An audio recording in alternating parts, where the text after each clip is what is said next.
ధనుర్మాసం నెల రోజులు తిరుమలలో సుప్రభాతానికి బదులు తిరుప్పావై గానం చేస్తారు. తిరు అంటే శ్రీ అని, పావై అంటే పాటలు లేదా వ్రతమని అర్థం. సాక్షాత్తు భూదేవి అవతారమైన గోదాదేవి రచించిన దివ్య ప్రబంధమే తిరుప్పావై. తిరుప్పావైలో 30 పాసురాలు ఉంటాయి. పాసురమంటే చందోబద్ధంగా ఉన్న పాటలు. ఒక్కో పాసురం ఒక్కొక్క రోజు చొప్పున 30 రోజులు గానం చేస్తారు. మొదటి 5 పాసురాలు ఉపోద్ఘాతం, తిరుప్పావై ముఖ్య ఉద్దేశాన్ని తెలియజేస్తాయి.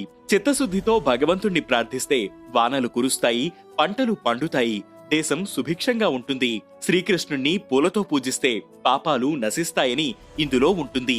5 నుంచి 15 పాసురాల్లో గోదాదేవి చెల్లుడితో కలిసి పూలు సేకరిస్తూ పల్లె వాతావరణాన్ని వర్ణించే అంశాలు ఉంటాయి. 15 నుంచి 20 పాసురాల్లో గోదాదేవి తన చెల్లుడితో కలిసి చేసిన దేవాలయ